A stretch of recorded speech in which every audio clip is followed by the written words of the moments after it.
My name is Clara, and I'm just a simple woman with a passion for nature's quiet magic. Life has a way of burying secrets in the soil, and sometimes they bloom when you least expect it. It all started after my husband passed away. Grief has a strange way of changing you, making you seek comfort in the most unexpected places.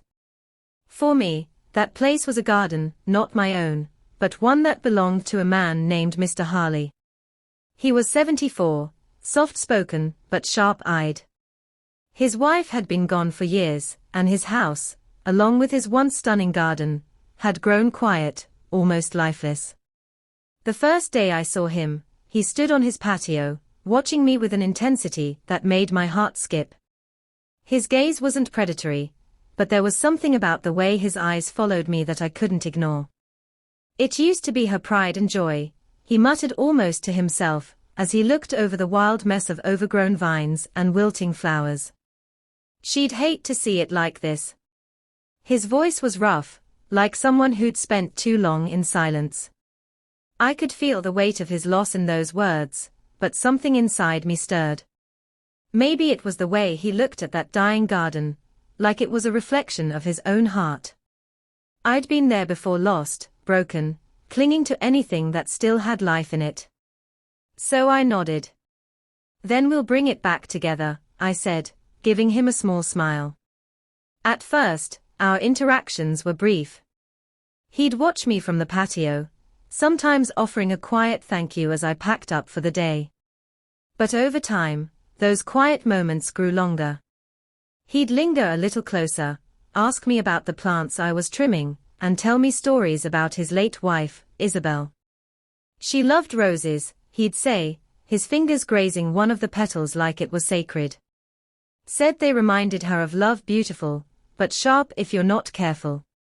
His words stayed with me, roses, love, and thorns. It all felt too familiar. I'd lost my husband just 2 years ago, and since then, I'd felt every thorn life had to offer. But something about being in that garden with him started to feel different. Like maybe, just maybe, the thorns didn't hurt as much when you weren't facing them alone. One warm afternoon, I was kneeling by the flower beds, wiping the sweat from my brow, when I noticed him watching me. This time, he wasn't on the patio, he was closer, standing just a few feet away, his gaze steady. "You're good at this," he said softly, his eyes meeting mine. "Bringing life back to something that's almost gone." "You have to be gentle," I replied, tilting my head toward him. "If you're too rough, you'll break them. But if you're too soft, they'll never grow strong." I glanced up at him, wiping dirt from my hands. "Kind of like people." His lips quirked into a smile, not a big one, just a hint, but it was the first time I'd seen it. "Is that so, Clara?" he asked, his voice low, smooth like honey. From then on, things shifted. Our conversations weren't just about plants. We talked about life, love, and the kind of loneliness that creeps in when you're not looking. One evening, as the sun dipped low, casting golden light over the garden, I sat on the old stone bench near the rosebushes. Mr. Hartley came over, sitting beside me without a word. We sat in silence, the kind that's comfortable, not awkward. I glanced at him, and for the first time, I saw something different in his eyes, not just sadness, but longing. I'd seen that look before. I'd felt it too. "Do you ever miss being close to someone?" I asked softly, turning to face him. His eyes flicked to mine, and for a second, I wondered if I'd gone too far. But then he nodded slowly, deliberately. "Every single day," he replied, his voice rough with honesty. His gaze stayed on mine, and for a moment, it felt like we were the only two people in the world. I don't know what came over me, but I reached for his hand, lacing my fingers with his. His breath hitched, but he didn't pull away. "It's okay to want that," I said, my voice steady. "It's okay to feel that." That night, I invited him inside, not for anything wild or reckless, but because sometimes being close to someone is its own kind of healing. He'd hesitated at the door, his hand resting on the frame as if he might change his mind. But then I smiled and said, "You're welcome here, Mr. Hartley." No expectations, just warmth. He stepped inside, and for the first time in a long time, I felt like I wasn't alone. We'd shared tea, stories, and laughter.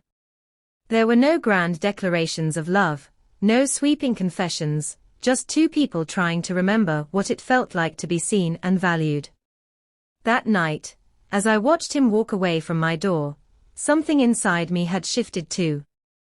The next morning, the roses in the garden seemed brighter, the air warmer, the sun a little softer on my skin. Maybe it was just a coincidence, or maybe it was something more. Love doesn't always have to be big and dramatic.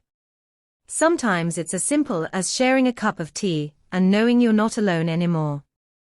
People think gardens are about beauty, the colors, the flowers, the perfect symmetry of nature's design, but they're wrong.